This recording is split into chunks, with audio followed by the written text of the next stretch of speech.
Kurva, historie se opakuje, já si říkám, proč tady každý auto troubí do píči a Pepina vzala všechny zvířata do terénu, vole.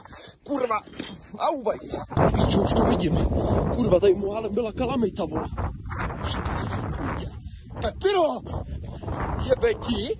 Píčo, a i Ferka tady máš, děláte si prdel?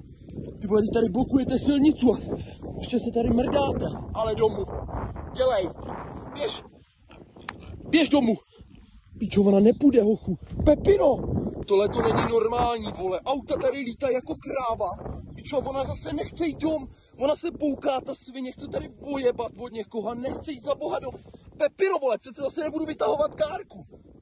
To, co já tady s ní zase budu dělat, kurva, ona nechce jít za boha. Pepino, to přece tě takhle nebudu tlačit, víš, jaká to je dálka. Kurva, Pepino, okamžitě běž domů, ty pojď na stranu, vole, nebo tě tady něco přejede. Markéto, pojď! A Markéto, na stranu! To není možný tohleto. Tohle to není možný, tohle už je nad moje síly. Pepino, kam to zase zalezla? Neser mě, Pepino, vole, já absolutně dneska nestíhám, kurva, budu tě tady tahat ještě z nějakýho šábí. Běž domů! Dělej!